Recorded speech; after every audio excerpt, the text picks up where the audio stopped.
Hello दोस्तों, स्वागत है आप सभी का अपने YouTube channel India's smart batch में।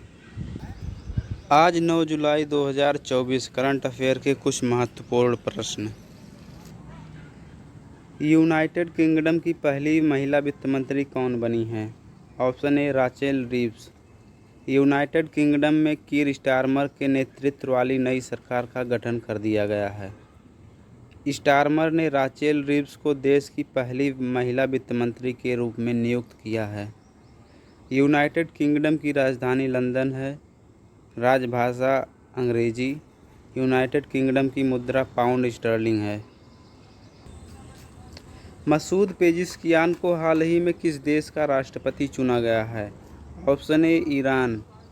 ईरान में हाल ही में राष्ट्रपति चुनाव में सुधारवादी नेता मसूद पेजिशकियान ने शानदार जीत दर्ज की है। ईरान की राजधानी तेहरान है। राजभाषा फारसी, जबकि मुद्रा ईरानी रियाल है। स्वदेशी लाइट टैंक जोरावर का निर्माण डीआरडीओ ने किसके साथ मिलकर तैयार किया है? Option C Larsen and टुड्रो।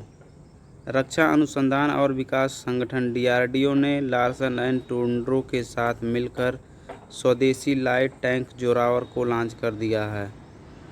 हाल ही में किस राज्य सरकार ने मित्र वैन पहल शुरू की है? Option B Uttar Pradesh.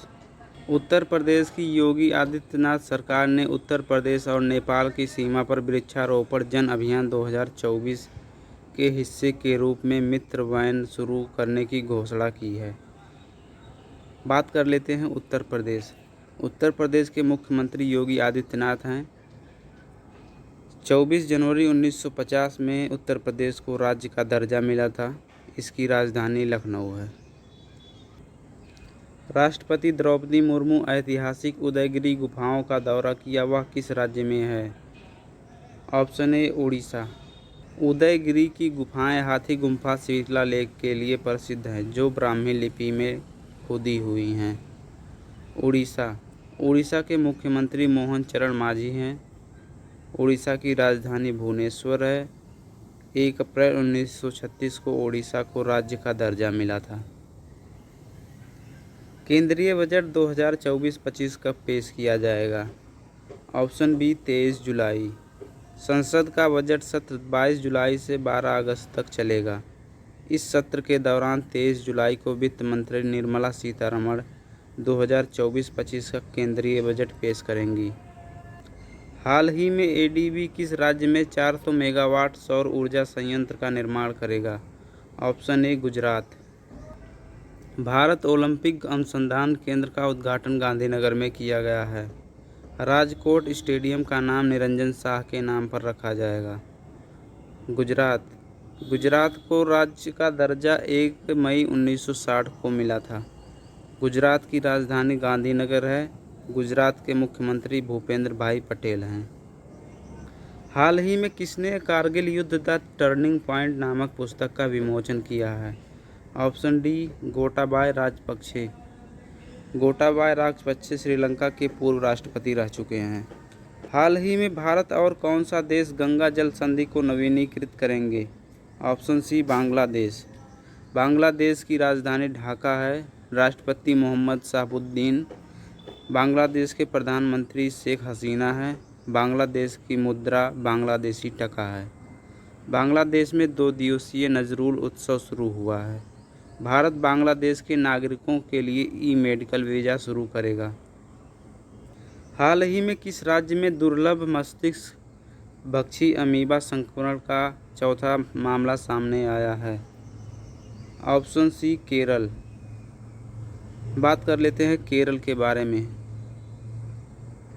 पहला अंतर्राष्ट्रीय डेयरी फेडरेशन एशिया प्रशांत शिखर सम्मेलन कोच्चि में आयोजित हुआ है। यूनेस्को की सूची में भारत का पहला साहित्यिक शहर कोझिकोड बना है।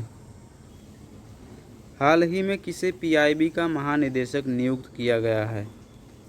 ऑप्शन सी धीरेन्द्र ओझा। पीआईबी का फुल फॉर्म है प्रेस इन्फॉर्मेशन ब्यूरो। भारत सरकार की नीतियों, कार्यक्रम, पहल और उपलब्धियों के बारे में समाचार पत्रों तथा इलेक्ट्रॉनिक मीडिया को सूचना देने वाली प्रमुख एजेंसी है। इसका गठन 1919 ईस्वी में किया गया था। पीआईबी का मुख्यालय नई दिल्ली में है। हाल ही में भारतीय मूल की किस सांसद को ब्रिटेन में मंत्री बनाया गया है? ऑप्शन बी लिसा नंदी। जुलाई को ब्रिटेन के नए प्रधानमंत्री कीर स्टारमर ने अपनी कैबिनेट का ऐलान किया है। पीएम स्टारमर ने भारतीय मूल की सांसद लिसा नंदी को संस्कृति, मीडिया एवं खेल मंत्री नियुक्त किया है। हाल ही में एलआईसी ने किसे फिर से एमडी एंड सीईओ नियुक्त किया है? Option B Siddharth Mohanty. भारतीय जीवन बीमा निगम भारत की सबसे बड़ी सरकारी बीमा कंपनी है और देश की सबसे बड़ी निवेशक कंपनी भी है। इसकी स्थापना 1 सितंबर 1956 को हुई थी। एलआईसी का मुख्यालय मुंबई में है। हाल ही में किसने नैनो उर्वरक सब्सिडी योजना की शुरुआत की है? Option B Amit Shah. अमित शाह ने नैनो उर्वरक सब्सिडी योजना की शुरुआत 6 जुलाई को गुजरात के गांधीनगर में 102 अंतर्राष्ट्रीय सहकारिता दिवस के रूप में आयोजित किया है। हाल ही में विश्व ज़ूनोसिस दिवस कब मनाया गया है? ऑप्शन बी 6 जुलाई। विश्व ज़ूनोसिस दिवस लुई पास्चर के सम्मान में प्रतिवर्ष मनाया जाता है, जिन्होंने 6 जुलाई 1885 को एक जूनोटिक बीमारी रेबीज़ का पहला सफल टीका लगाया था।